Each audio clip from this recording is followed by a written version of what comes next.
Good afternoon.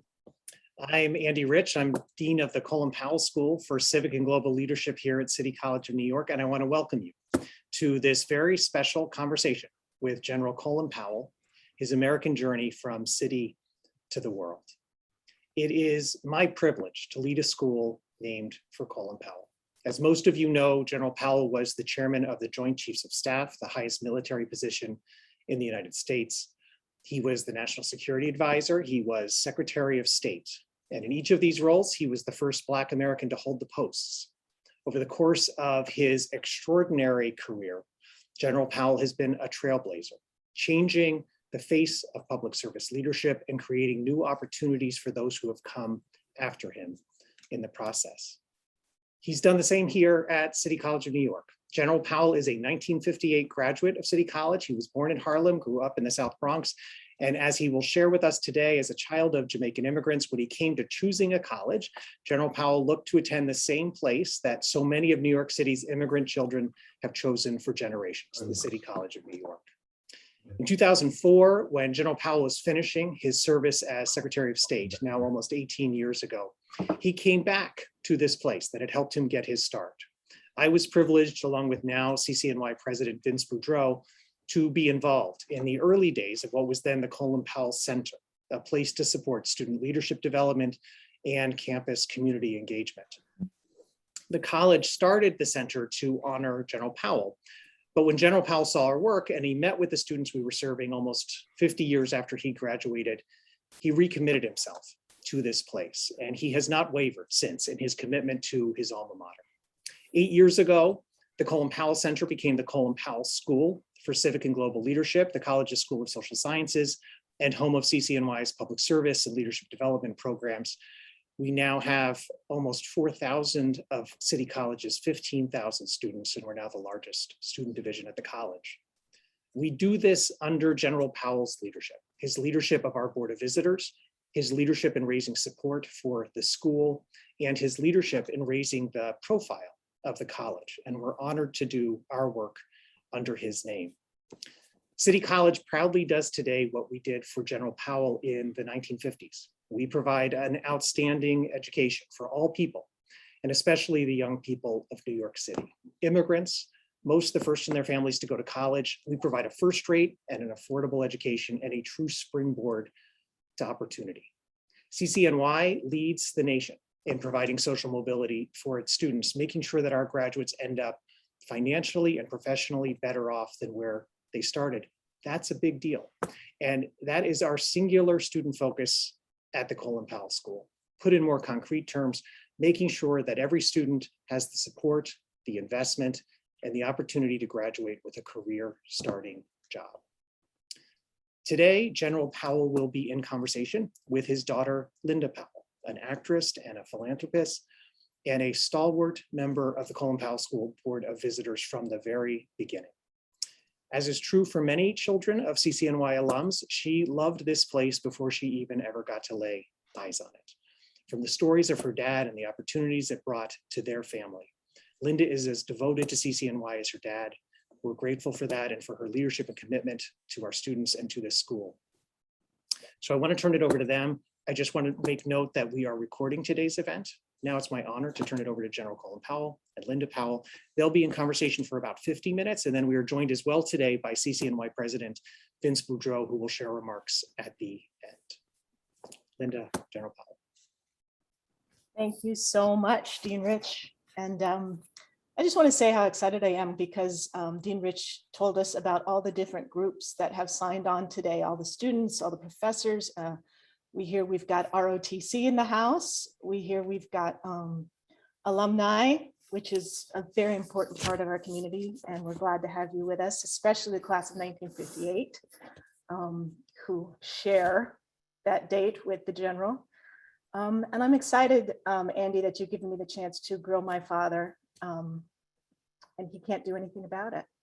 So without further ado, I would like to say good morning, Dad. Hey, Lynn. Our mission today was to talk about your journey to, through, and beyond City College. So I thought we'd start at the beginning and talk about your journey to City College. You grew up in the Bronx in the early 40s, son of two Jamaican immigrants, my grandparents, Darling and Poppy. What was their level of education and how important was education in your household from childhood? Thanks very much, Linda, and I'm looking forward to this. Thank you, Dean Rich and President Bugeaud, my two buddies who really are the spark plugs in the new Colin Powell School and everything else we're doing. So thanks both of them and to their staff. But this is a great pleasure to see my daughter here getting ready to interrogate me. She better do it right. She knows better than to screw it up. Answer my question. I will. In any event, it's interesting how I got here. When I was in junior high school, I had to start looking around for a college to go to or a high school to go to. But first a high school before college. And when I went to the guidance counselor at junior high school 52, which is what my junior high school was, and told him I wanted to go to a fancy high school and then a fancy college, they decided against the idea of me going to, say, Bronx High School of Science or anything like that. And I never Why? What found kind of out. student were you? No, I was not a good student. It took me 40 years later before Bronx High School of Science actually showed me the document they got from CCNY, which turned me down in going to the Bronx High School of Science. All you guys out there who get C's, it's hope. There's hope. Never give it up. But this school came to me, it meant a great deal to me. And I'll get through the whole thing, but my parents were immigrants in this country, as you all know. They were Jamaicans. My mother came after Daddy. Daddy came in the late 20s. Mom came a few years later. And they met in New York and in Connecticut, fell in love, got married, and moved into an apartment somewhere in Harlem. And then after a while, along came me, after my sister. My sister came first, Marilyn. And Marilyn is some 5 years older than me. She's passed on, unfortunately, but she also is an important part of my life, as you can imagine. But my own background in this was, I grew up in the South Bronx. Only after I was born in Harlem, went to the South Bronx, and grew up on, for those of you who understand the Bronx, I was on Fox Street as a little boy. And then we moved to Kelly Street. And it was on Kelly Street where I lived for most of my growing up period. And it's right off Westchester Avenue, for those of you who don't know where Kelly Street is. And after I'd been there a few years and I'd gotten through junior high school okay and high school pretty good, it was time to go to the City College of New York because they let me in. I had to take no tests. I don't remember taking any tests. They just knew that we were the ones who couldn't get into the Bronx High School of Science or any of the other places. And so I accepted it. And most of you, I think, are not old enough to have gone through some of the things I did in the early years. But the most memorable early admission or understanding I have of City College was when I walked on campus on the first day, and there was this guy selling pretzels. His name was Herman the Bagel Man. Why they called him Herman the Bagel Man when all he sold was pretzels didn't make any difference at CCNY. He was the man. And I introduced myself to him. He introduced himself to me. And I stayed with him and knew him for the rest of my time at City College, the next 4.5 years. And he was just somebody who characterized the community, and he characterized that beautiful school of ours. I became rapidly attracted to where I was at CCNY and everybody I met. I met some young students who were like me. And the first 6 months were not easy, they were hard. And I was trying to be an engineer because my mother wanted me to be an engineer. Hey, Dad. But I don't want to get too far too quick. I wanted to hear some of before you got to college. Your growing up in the Bronx. What was Kelly Street like? What kind of student were you in elementary? And did you have any jobs before you got to school? What kind of kid were you? well, you are going back. I got used to Kelly Street. I loved it. And I've told many audiences this. Kelly Street had on it every type of person you can imagine. There were Jamaicans, there were African Americans, there were Puerto Ricanos, there were Jewish, they were everything you can think of. We were all there. And I've spoken many times about Kelly Street and the neighborhood around Kelly Street. We had 4 corners to these 2 streets. All of those were occupied by Jewish bakeries or Jewish shops. And then between that, we had Chinese laundries. We had everything you can think of. And so almost everything you can imagine in terms of a different nationality or a different people was on Kelly Street. It meant so much to me as I grew up and learned the importance of diversity. What were some of your friends? Who were some of your friends then? Well, let me start with the folks who were in the same apartment with me, and apartment house, that is. And it was down on the bottom floor where the wonderful first Jewish couple we really met and family we knew, they lived, the Kleins. What made them so important to us on the ground floor is something had been invented called television. And nobody in 952 Kelly Street had television except the Kleins. On every Tuesday night, she would invite all of us in, all the kids in Kelly Street and anybody else who could get in foot in the apartment. And she invited us in so we could see this magical thing and watch some of those Jewish television programs they had then. And it was just wonderful. And then we would go away for the next week or so. That was an important part of my education. But I just didn't live on Kelly Street alone. Kelly Street connected me to many other things in the South Bronx. I also had a church, St. Margaret's, that I went to every Sunday with my parents. I also had, going back to the Jewish places, I became a Sabbath Goy. For those of you who don't quite understand what that is, I would go to the synagogue on the corner. One of the corners had a synagogue.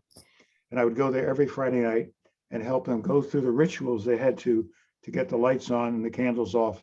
And they paid me $0.25 for that. I never knew that. My first living, it was wonderful. And I really became something very close to the Jewish community. A few years later, when I was about 14 or 15, I went to work with a toy store. The toy store found me by the owner of it, a man by the name of Sixer. He spotted me on the street one day heading to the post office because my mother wanted me to go. And he stopped me in the middle of Westchester Avenue. He said, "Hey, kid, you should work for an hour or two." And I said, "Never then." And so he took me into his shop, his store. They sold juvenile furniture and they sold toys at Christmas time. And he had me taking furniture up and down, up and down. I was a pretty healthy kid. And when it was over, he said, "You're a good worker. You should come back tomorrow." I said, "Yes, sir." And I did. I went back on and off for the next 7 years until I left the Bronx to go into the Army. And he became an important person in my life because he watched over me as I was watching over his furniture. And he said something to me that I will never forget.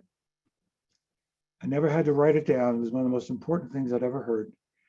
After I'd been schlepping stuff, as we might say in Yiddish, after I was, moving stuff around, he came up to me one evening before I was leaving for the day. And he said, "Kid, I should tell you something." I said, "What is it, Mr. Sixer, Jay?" And he said, "I want you to understand that you're doing a good job here. And I love that. But you cannot stay here. I do not want you to think that you have a future here in this store. I have 2 workers who are in the store, but I want you should think is what schools you're going to go to. You must go to school. Your parents are expecting that. And you are somebody with the potential for schooling. I don't know where you're going to go, but you're not staying here." He literally put me out of the store. And I'll never forget it because he did it because he saw something in me that I hadn't seen yet.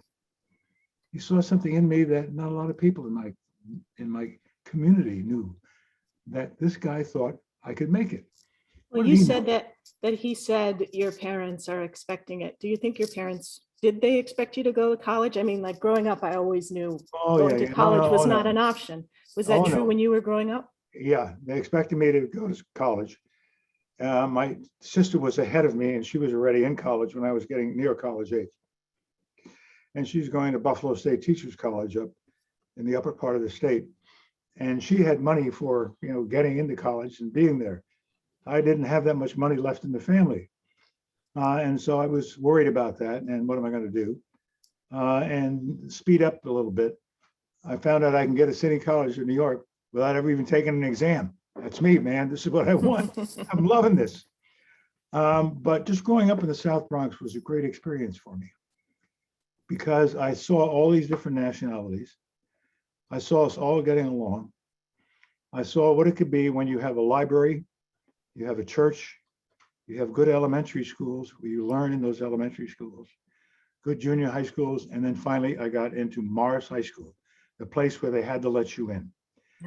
And so I had about 4 years to get through all of that.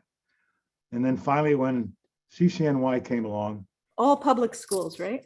all public schools, I never been to a school that isn't a public school until I went to graduate school many years later. But everything else was public. Everything else was free. I went to PS 20, my first Kindergarten? school.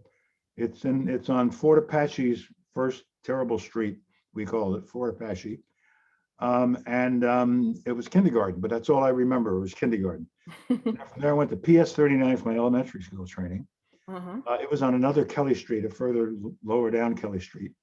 And I guess I did okay there. I didn't get any trouble. And after that, it was junior high school 52, also on Kelly Street, further up. There were about 9 Kelly Streets.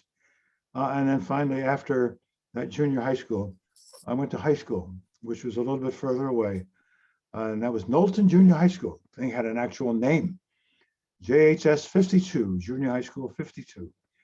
And that's where I really started to get a good education. The kids who were there with me were, good kids. They stayed out of trouble and they studied hard. At Morris? Hmm? At Morris? Morris High School when we got there. Morris High School didn't have a great reputation. If you didn't go to Bronx High School of Science or one of those, you weren't going anywhere. But I loved it because the kids were like me. It was a rough neighborhood, roughness that, you didn't really expect to see. Did we have guns? No, but we had zip guns. What's And a for zip those of gun? you- Yeah, see, you didn't grow up in the South Bronx. Zip gun was a broken off radio antenna from a car. And when you had it in your hands, a 22 caliber bullet would fit in the bottom of that radio antenna. And then with a rubber band, you created a striking key so that when you set it up with a rubber band and you turn loose the rubber band, it would put something forward, a nail head that would hit the back of that cartridge and it would go off. Wow. Did we kill each other with those? Yeah, but it wasn't like what we're doing today. Right. And it didn't last for long. It was also a community where we had drugs, but it was mostly marijuana, not that much in hard drugs that we know now today. Did But it you was ever marijuana. inhale? I've never inhaled anything in my entire life. And I know damn well you'd better not have inhaled anything in your life. It was dangerous for kids, and a lot of kids were doing it. But the family I had, my mother and my father, wouldn't have tolerated it. And I also had all of these aunts and uncles living in the neighborhood. The aunts were the curse of the year because the aunts would hang out the window looking down on the street to watch us either going to or coming home from school up Kelly Street. And if you ever got caught doing anything wrong and the aunts spotted it, they would turn you into your mother and your family, rest of the family, as soon as possible. It just wasn't acceptable in this family. All of those aunts and uncles and your parents, none of them really had gone to college, right? None of them had gone to It was college. just expected of your generation that you would do that. That's right. But my generation was very wide. And the generation that was half a generation in front of me, a little older than I was, but they all were going to college. So My you were parents- following them. I was following them. And these West Indian parents of mine knew that this was an opportunity they never had before. My father was not a high school graduate. My mother was. And whenever they got in an argument with each other, mother would say something to Luther, my father, him which never finished high school. And the fight would break out. But I learned a lot from that. And the thing that I did when I was living in the South Bronx, just off Westchester Avenue on Kelly Street, I would get in trouble, but I had a great bicycle that allowed me to pedal up to lots of different places in the Bronx. We did a lot of funny things in the Bronx. I think I was telling you earlier, we used to take bottles, put them on the trolley car tracks, and keep running the trolley cars over the bottles on the tracks until I had powder. And it was glass powder. What did we do with that? We would each make a kite. And then on the kite string with glue and gloves on, we would put glass powder on the strings of our kites. Well, what good was that? It's because we go up on the roof and we challenge streets, next street over, and they're kites. And so we would have fights, kites with Kite fights. fighters. And then we would use the glass cord to cut somebody else's cord and let the kite go Get the kite. zipping around. They'd go chase it, but we were pretty good at that. Yeah. How could you explain to anybody how that would work? But it was great. It was great. So The somehow, greatest you- part, go greatest ahead. part of the Bronx was just playing games. The things we learned to do with marbles usually, with other things, with jumping over the fire hydrant, with playing handball off the streets. You played handball for a long, you played handball when I was a kid. Yeah, yeah. But I was not a very good athlete. I wasn't a very good student. I wasn't a very good athlete. So somehow you find yourself at City College, not a very good student, not a very good athlete. Hey, wait, you don't need to tell me all that. You just said that. I'm segueing. Okay.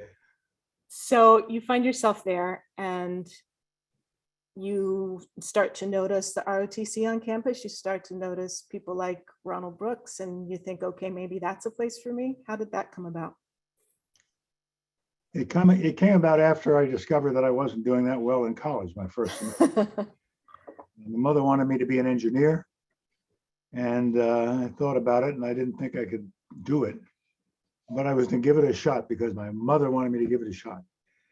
But in my first summer session, when I was with a draftsmanship class, and the architect running the class stood up in front of us and said to all of us, "This is what I want you to do. Imagine a circle being interrupted with by a plane and a circle cutting into one another." I didn't have the slightest idea what the hell he was talking about. No, nor would I. And I knew then it was time to get out of engineering and architecture.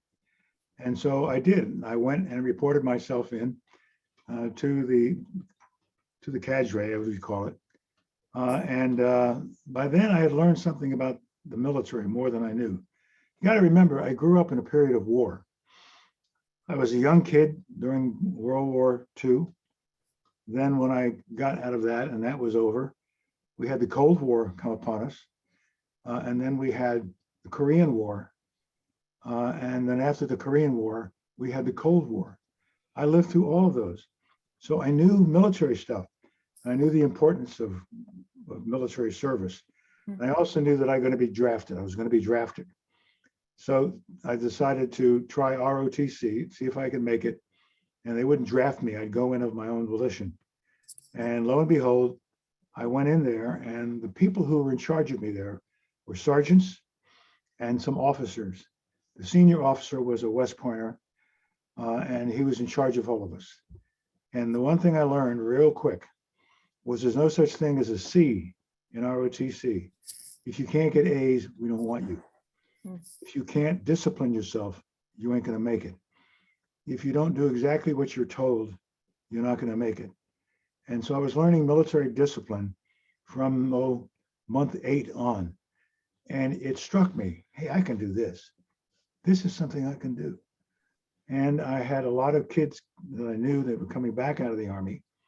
A couple of my closest friends in Kelly Street had gone into the service before I was old enough to go into the service.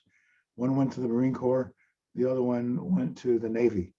And I liked it when they came home and I saw them. And so I started to really focus on ROTC, and I did superbly in every single class and every single year. So that when I graduated in 1958, I was the head of the Cadet Corps. And I was being honored by everybody else. I was being graduated as a young lieutenant, and I was very proud of it.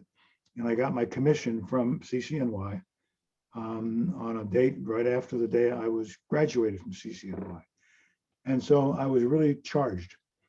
And I did everything that you were supposed to do as a young, brand new second lieutenant. I went away to Fort Benning, Georgia. I finished great in that college, that school.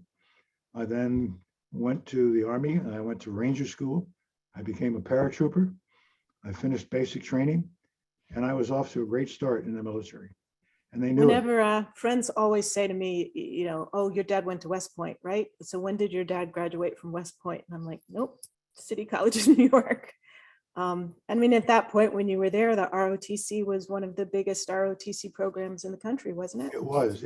And then a few years after I left, they canceled ROTC because of the Vietnam War. And it took us many, many years to get ROTC back on campus. I'm sure the cadre that's sitting behind you can give you the details of that. But I worked hard on it. Vince was committed to it. Andy, I guess, played with it at all. And what has it been, 7 years now? We brought ROTC back on campus. Yeah. Right. It was enormous pride. And they were commissioned same time I got graduated from City College of New York. So I was very, I know that growing up, some of the people that you were in the ROTC and the Pershing Rifles with were people that I called aunt and uncle. There were people Yeah. that when Yeah. I moved to New York to, become an actress, which meant waiting tables for a long time, they were people who took me under their wing and took care of me. It feels like you found the community that stayed with you when you joined that group of people. one of the most significant parts of my life at that point was that group of cadets. We were all in a society called the Pershing Rifles, named after General John Pershing from earlier periods. And we did exercises. We were in competition with other ROTC groups, and we were the best at it in New York City. And we used to train every Saturday. We'd come back to City College. We had a big room there called Army Hall, and that's where we could practice all of our training. And I was head of the training drill class. And when I graduated, we all graduated. I was very, very proud of what we had done. But it also meant I was a soldier for good. And the cadre, the active duty guys who were there at the school, watched out for me, particularly when I had to go away to North Carolina for a summer camp. It was still a bad time to be in North Carolina as a Black guy. But they watched out for me. And two of the sergeants, white guys, who would take me down there, we'd go in their car. And I never realized how bad it could be until I got to North Carolina, or until I got through Virginia, getting to North Carolina, and seeing the gas stations that had three bathrooms, white women, white men, and all blacks. And that's where you went. Until I realized we were going to get thrown out of restaurants, until I realized I had some relatives who were going to hang in and feed us. And this was an America I never knew when I lived in New York. I knew it It's existed funny. somewhere. When growing up, I always knew that I was a minority. I always felt that I was a minority from, on Army bases are pretty integrated. Being in the officer side where we were wasn't always so integrated. And when I hear about your childhood, and I hear about you growing up on Kelly Street, and I hear about your experiences at City College, it feels like you were a minority among other minorities. So it felt normal. Yeah. It didn't feel like you were separated. But then once you went south, your perspective got a little shifted.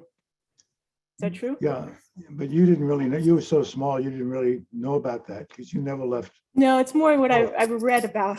You And read I've heard about you it. tell that story, Yeah. you know? Yeah, and it's a thing that changed my life because what I was being told by my ROTC instructors, by the head of the professor of military science, Colonel Burkhardt, they all watched out for me and made it clear that there was nothing I'm not capable of doing or getting if I did everything that was asked of me at CCNY and in the ROTC at CCNY. Mhm. And that's what I did. Did it mean I was looked down upon? Yeah. But as I started saying out early in life and kept saying it for the rest of my career, yeah, you're looking down on me. What do you think it's going to get you? You know, you can't just think I'm going to give you something because you've looked down on me in some way. No, I'm going for the best. And occasionally there were experiences in my education all the way through when I was in the Army now, and I was already a colonel, doing very, very well. And this was at the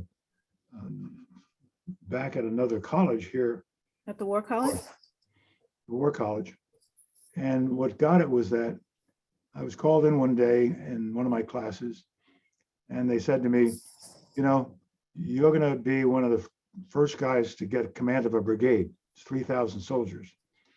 And one of my buddies came along, a fellow by the name of Link Jones, West Pointer, same year group as I was, 1958. And he was very close to me. And he said, I'm so mad I can't see straight. I said, Link, what's wrong? He said, you know, the guys are talking about you. I said, what are they saying? Some of them, not all of them, but some of them are saying, the only reason you got the first selection to be a brigade commander, and none of us did, is you're black. That's why they picked you first, to showing off. I said, Link, ain't my problem. I've done the very best I could. And you just watch me. The only thing that counts is how good a brigade commander am I going to be with 3,000 soldiers? And the answer was, I turned out to be a very good brigade commander. And I got all kinds of recognition for it. And so I told everybody who came along after that, and I met a lot of different kids from different places. I said, no matter what they say to me, no matter what they call me, no matter what they want to give me or not give me, I'm just going to do my very best and do my very best. And if that's not good enough, it ain't good enough. I'll try harder next time. When I was in ROTC, going to summer camp, before I actually went in the active Army, but while I'm still a cadet at CCNY, Mhm. I also went away to summer camp at Fort Bragg, North Carolina. And they had about 2,000 students there from all over the South. And I was in a company, B Company, which is one of the 20 companies that we had there. And when it was toward the end, I was doing very well in all the things we were asked to do. And then when it finally came to an end and it was a graduation of B Company, about 150 of us or so, they gave me a desk set. It was a little piece of marble with 2 cheap pens in it. And they gave it to me as an award. And I was very, very touched that I got this award. But later that evening, when I got the award and I was getting ready to go home, one of the sergeants stationed there came up to me and said, you know why you're only getting this award? You know why they didn't make you #1 in the whole group? I said, no, I don't know why. He says, because you're black. And I said, well, can't change that. And what I said to him is, I did the best with what they gave me. They gave me being a company commander. And I got A's in that, and they gave me this pen set. And I've had that pen set for how long now? As long as you've been alive. Long ass time. And until recently, when I gave it away to somebody, Michael, Mhm. it was on my desk. Every time I got promoted, when I promoted to general, there was that cadet pen set. You know, And it's all- interesting, Pop. Oh, sorry, go ahead. Go ahead. And all I It's ever in- said to anybody, you guys or anybody I ran into, do your best. You know, I It's didn't always interesting get because A's, just did my best. recently I was reading on the very prestigious Colin Powell School newsletter Mhm. about a study that had been done showing that minority students who were in schools that were like City College, where there is no majority, it's composed of minority students, that their success rate is like exponentially higher, and the graduation rate is exponentially higher. And I think there's something to be said from having come from the City College experience and for the kids now living through the City College experience, that they're not ever thought that anything is happening for them because they are a minority or against them, because it's like people are able to live as themselves, you know? Do you An think extension of so? that argument is that back in those days, in the 50s, there were a lot of cadets who were in the historically black colleges down south, segregated. Remember, your mom was going to segregate things up until, Everything. many years had passed. And My that- mom was raised in Birmingham, for the crowd. Yeah, and your grandfather on her side was the principal of the major black high school in Birmingham, and your uncle, Uncle George, was black principal of the other black The other high high school. school. And so No pressure. this is where we lived. And so I said to everybody, I'm going to do my very, very best. I'm now in the South, going to training. And I was in the South for quite a while. And I'll always do my best. And I'm not going to cheat. I'm not going to do anything else but do my best. You did okay. Did okay. Yeah, I did pretty good, I might add. And it just kept going. I kept doing better. And I kept running into senior officers who knew that, maybe we ought to keep this guy back. He's black. Oh, no. We need more black officers now because we have so many black soldiers. So I had two sides. I had making sure that I was a black officer with black soldiers. And then there were other white officers who kind of resented me because I was getting ahead. But my attitude to that was, that's their problem, not mine. I'm going to do everything I can to do my best. Why? Because my parents wanted it? No, because soldiers wanted it. If I was going to take command of military soldiers in the United States Army, I had to do my best for them and only for them. And I didn't let anybody get in my way. And it wasn't hard. It was just a matter of convincing people. Right. And of course, begin by convincing the soldiers. But a lot of the officers coming in from the Southern colleges, they were coming in the late 50s, early 50s. So they had not adjusted themselves yet to integrated groups. They were in all black colleges in the South. And when they were suddenly thrown in to something like the United States Army, it was tough for them. Yeah. It was tough for me because they grew up in an integrated environment. Yeah. And it was easier for me than it was for them.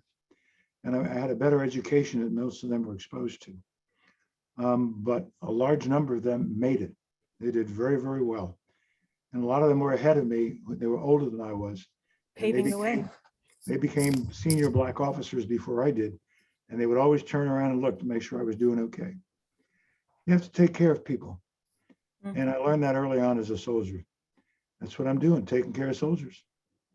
And now I'm going to speed forward past becoming a general, becoming a 4-star general, becoming national security advisor, becoming the chairman of the Joint Chiefs of Staff, and becoming Secretary of State. I'm going to skip all of that. And Well. fast forward to Come on, kid, give me a break. all that Jesus. stuff. And your re-engagement with the City College of New York. And I remember that you were always kept in touch with the Pershing Rifles folks. So I heard about City College, and then I knew that you had formed a scholarship in Maud and Luther's name, your parents. And then there was the Colin Powell Center. And then I think after you became Secretary of State, you started to re-engage. And I'm just curious what made you start to re-engage like that and what that journey's been like. That's all I'm going to get, huh? Yep. Okay. I was given strict orders, so I'm watching the time. No, you're quite accurate. The only story that immediately occurred to me was when you and your sister's younger than you, but we were stationed at Fort Carson, Colorado, and I was a 1-star general then, and we had just changed into new uniforms, out of the green uniform into camouflage uniforms, and they were pretty cool camouflage uniforms with a general officer's belt around my waist with a big buckle, pretty cool. Yeah. And the first day I got the new camouflage uniform and I put it on, I came home. I don't know where you were, but your younger sister, Anne, was laying on the floor watching television. Alma was in the kitchen. Darling, baby. She turned around and looked up at me, and then she turned back to her mother without saying anything to me and merely said to mother, "Hey, Ma, the G.I. Joe doll is home." And I had to live with that for the rest of my career. Because the beauty of the family, you guys love me, I know that, but you didn't make a big deal of it. You know, we were just Well, family. this is a segue, but the memory I have of Fort Carson, which, you know, we were moving a lot during this point in his career. So we were in Fort Carson for 10 months, but the coolest part about it was you would sometimes, if you went out on maneuvers, you would come home in a helicopter, and we would be sitting in the house and we'd hear the windows start to rattle. And it'd be like, oh, Dad's home. That was it. That was both at Carson and also especially at when I was in 101st Airborne Division, Oh, yeah. and I had an air assault. Yeah, but they never brought you home in the helicopter there. It did so. You weren't there. You might have been away in college by then. No. Yeah. Anyway, Yeah. City College, Colin Powell Center, and then the Colin Powell School. I know that you have like such a huge space in your heart for the students at the college. And I wanted to leave time for you to talk about that. Finished commanding the brigade in 101st at Fort Carson, Fort Campbell. And then I moved. Well, how did I move on? How did I leave the Army? And the answer to that is I then got some jobs that were essentially civilian jobs from authorities who were in the Pentagon Defense Department. And they had identified me as somebody who had a different kind of background, kind of an interesting background out of New York. And so they started bringing me into the Pentagon to do civilian jobs. I kept arguing, I want to go back to the Army. And they kept saying, no, we need you here. And so there I was. And the situation I've discussed hasn't gone away, because at one point I was commanding a brigade and I was back into the 101st Airborne Division and then Fort Carson, Colorado. And then I was National Security Advisor and aide to several generals. And at one point I was working for the Secretary of Defense. And we had an issue dealing with some serious people in private life. And I got a call saying, go down to the airport at Idlewild. And there is a guy waiting to talk to you. He's got an important discussion to have with you with respect to the military. So get down there as soon as you can. You're the National Security Advisor. You represent presidents. Go down there and talk to him. So I jumped in my limousine. I had my suit on. I was carrying a very nice case. And we drove down to the airport. And I had to find a private place of getting with somebody. It wasn't a big terminal. It was a private club.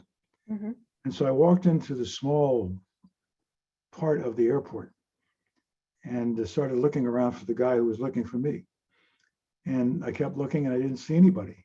Didn't see anybody that was looking for me. And so I got nervous and I finally went up to the counter, and there was a guy behind the counter who'd been just standing there watching. And he looked at me and I said, I'm looking for so-and-so. Can you help me? And he looked at me again. I said, I'm General Powell. He went, oh, sir, I'm sorry. I didn't realize that's who you were. I said, yes, Sam, I'm General Powell. Got a limo outside, attaché case in my hand, and I'm a General Powell. Please show me the guy I'm supposed to deal with. I won't give you his name. It was very important, very, very important guy. But he was glad to see me. This guy was stunned and embarrassed and almost blushing that he didn't recognize that this one guy walking up and down the airport who was Black could be the National Security Advisor to the President of the United States of America. Did I get mad? Did I throw a tantrum? I was giggling under my skin. And what I did was this guy learned a lesson he will never forget. He will never go see somebody and make sure that he really is black before you call him black, you know? And I went through a lot of things like that. Mhm. I just took it in stride. Mhm. If I have that kind of an issue, that kind of a problem, it's their problem, not mine. Watch me. Okay, where are we now? City College City College. and your re-engagement with City College. And Yeah, I have been Secretary of State, been National Security Advisor. I had been to the college a few times. I had given a commencement address, done other things there. So I knew what was going on up at the college. Mhm. But I wanted to get a better shot at it because this thing had been formed. A wonderful gentleman by the name of Jack Rudin had given some money to the college to create a Colin Powell Institute, something like named like that. And so I went up to see, I'd been away for years from City College. I went up to see what this was. And the Colin Powell Institute, and it's a think tank. Okay, I'm not crazy about think tanks, but this guy is paying for it and kids are getting it. And so I sat down at the head of the president's table in his conference room. I said to the kids, tell me who you are and where you all came from, blah, blah, blah. And they went around the table quickly, didn't tell me everything. And so I came back to them. I said, okay, each of you tell me where you're from, where your parents are from, and what's your future. Each one of them, 12, I think, each one of them did that. And yeah, they reminded you of yourself. to this day, every one of them had something I wanted to do. Everyone is counting on CCNY. It was as emotional then as I am now. And I was a better guy at handling it then than I am now. But I said, my God, this is me. That's when I decided I had to do more than just show up every now and again. And that's when I worked with the then president of the college to continue the institute. But after a year or two, Vince, I said, we need more than an institute. It was the principal, the president of the school's idea. We need a whole Yeah, it was school. to take over the school, right, and become the Colin Powell School. And it became the Colin Powell School. And once it became that, I had to be a part of it. And I've been a part of it ever since that day. And I've been so excited that you brought me in to be a part of it, because I feel the same thing when we're there and we're working with the students. And I know that all the other board members feel very similar too, especially when the students come in and talk to us about what they're doing and also about what their challenges are and what their hopes and dreams are. It's exciting to me to watch the college continue to create more of you, more people who are going to go out and make changes in the world and participate. I can't tell you what each one of them said. But the reason I'm crying is I looked at them and they were me. Mm-hmm. And they came from an immigrant background like me. And they came from some borough in the Bronx and they were smiling. They were happy. It's an American journey. It's an American journey. Well, it was an American dream. It was an American journey. Yeah, that's what I mean. They were all on an American journey. Yeah. And I think in that crowd of however many they were, I suspect every one of them graduated. And I had been in other programs earlier where I was taking kids here to the house to go swimming on summer camps. And I still have a number of programs going on, as you both know. But CCNY is always the center of my life. Then, and to a large extent now. Yeah. I think we did it. We took you to, through, and beyond City College. Yeah. I loved this, Dad. Well, I love going to it now when it's a board meeting. And the board keeps growing and growing. Yeah, We have no trouble getting people to join the board. nope. We've had some marvelous board members, and we've got some marvelous board members now. We're getting great leadership, both from the dean of the school and the president of the college, who used to be the dean of the school.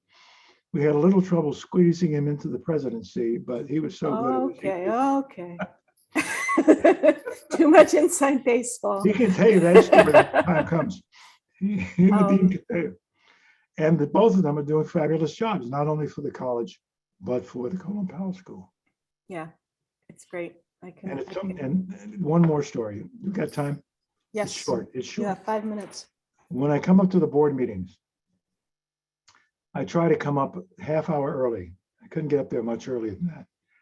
And what I do is I sit out front on the little short wall that's across the street from the main hall. Yeah, from Shepherd Hall. Shepherd Hall. And I sit there. As the kids come by, some of them will stop and recognize me and identify me and talk to me. Some didn't. I get up and introduce myself. And I've seen so many wonderful things. The kids who one day were all in sort of white suits of some kind, I didn't understand it. It turned out they were really in the School of Engineering, and they were going down to examine some bridge in Brooklyn that the student engineers had designed. And they were all dressed up in uniforms to go inspect it because they didn't know if they were supposed to flunk it or not. I said, just do your best. And they went down there again. But this is the way we were doing it. Teach them in the school and then send them out to do what we taught them and to prepare yourself. And that's the mainstay of the Powell School. And I think it's the mainstay of the school. Yeah, the Okay, service what do you learning want? programs. I think we're good. I think we're ready to throw back to Dean Rich. And I just want to thank you for having this conversation with me, Papa San. And thank everybody for listening. And it's great to be a part of this school. As it is for me and the two guys on the camera with us. The two of them are doing brilliant jobs. I believe every one of them. I'm in love with each one of them.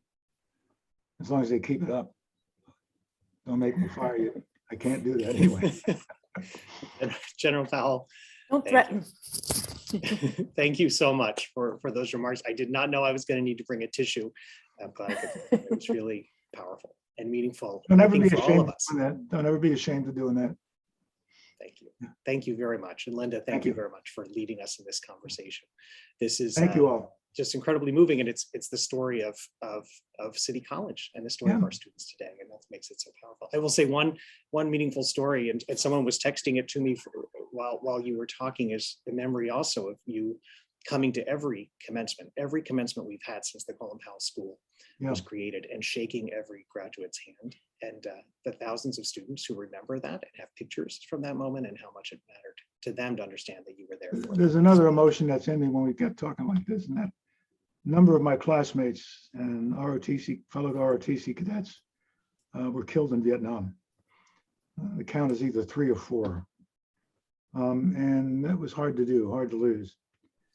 And also recognizing that we now have cadets that are coming in again. And I know some of them are watching this, and I want to thank them for their commitment to service. And God bless you, and have a great time in the military, whatever organization you're going into. But really just to thank you guys, thank my daughter, and thank the cadre, and as we call them, professors, as you might call them, or people who are working at the college. You've got a great campus. And that's all I had. You guys got to go. Well, thank you. What I want to do now is actually bring in President Vince Boudreau. And President Boudreau is president of City College, the 13th, but more importantly, perhaps in this conversation, he was the inaugural dean of the Colin Powell School, created the Colin Powell School, Colin Powell Center, and was really your partner over so many years, and is our leader now for the whole college, doing kind of reinventing the college in the ways that he invented what we're doing at the Colin Powell School. So General Powell, thank you, President Boudreau. Thank you, Andy. I wasn't going to do this, but since it was such a big part of General Powell's presentation. Yes.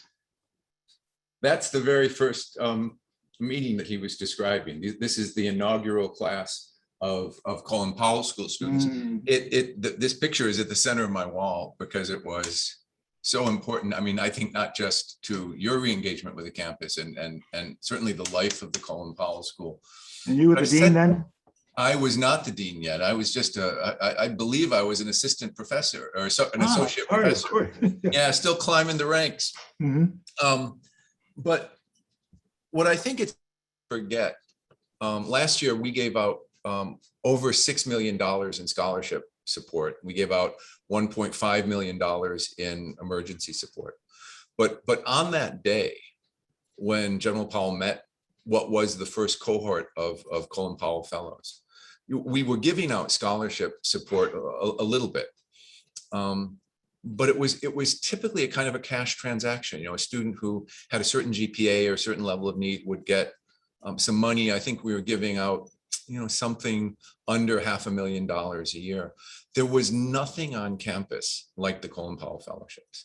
And what I mean by that was a program where students would get substantial financial support, sustained training, internship opportunities, and opportunities to look beyond their city college career to what they were going to do when they left. So I will say to you, that group of it was 9 students on that first day, went on to be, you know, incredibly successful, you know, in their careers, but also in their philanthropic pursuits.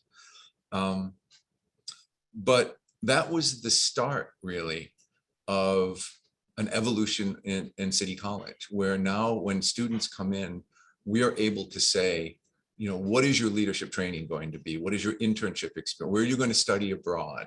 You know, what are you going to do outside the classroom that's going to put you in a position to succeed? And it was really the Colin Powell Fellowships that established a model for what we should be doing with our students.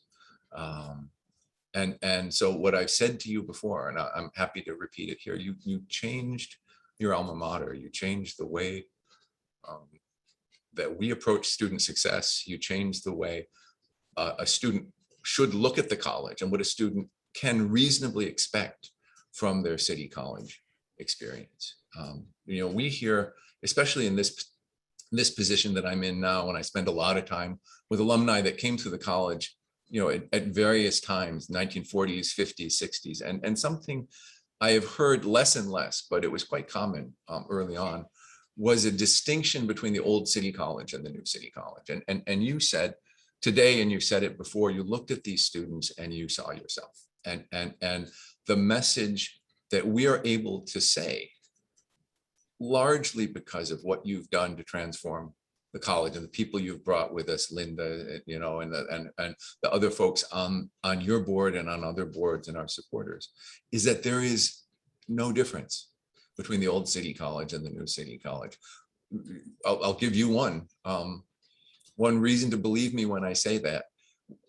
We are, per the Wall Street Journal, as of a few days ago, in a category of colleges that include Stanford and Harvard and Princeton and Yale and the University of Chicago, the top 250 universities and colleges in the country. We are the #1 best value college in the nation.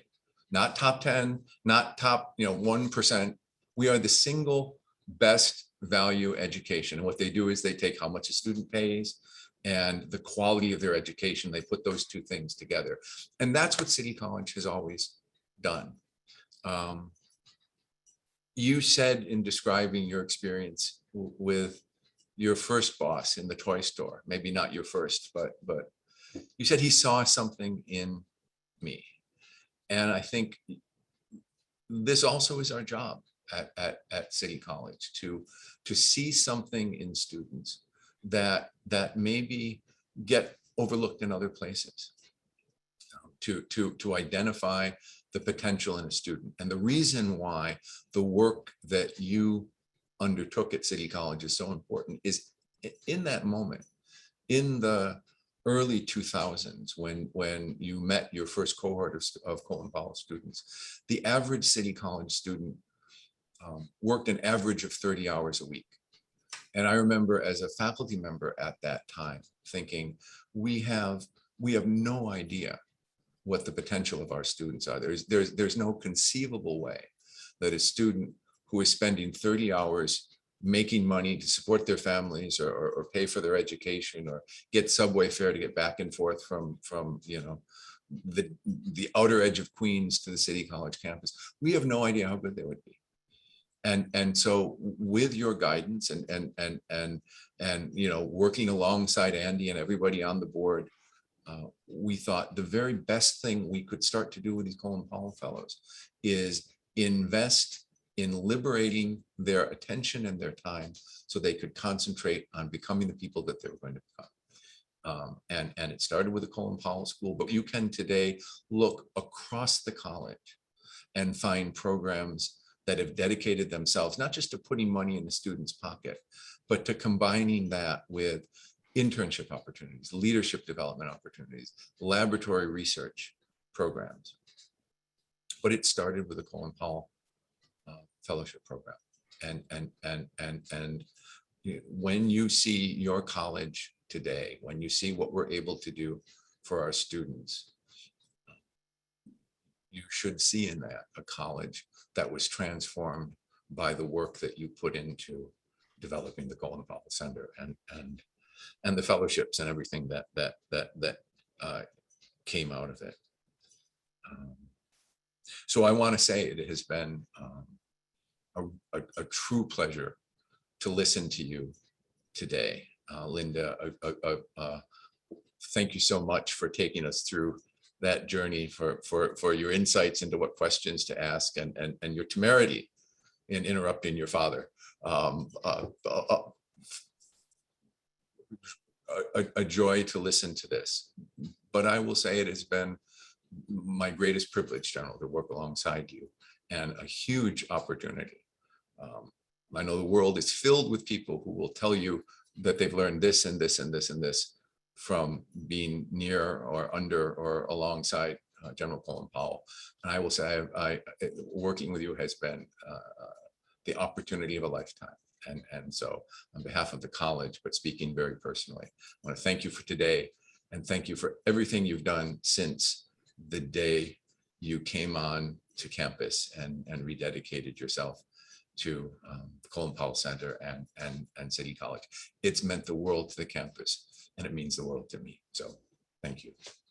Thank you so very much, Vince. And thank you, Andy, for all you've done. And I'll let you guys go now. Pooh Bear, you can go now. Thank you. Thank Yeah, you you all. can explain And thanks that to them everybody for later. being with us. Good. Bye, guys. Thanks, everybody. Take care and have a good afternoon. Thanks. Bye-bye.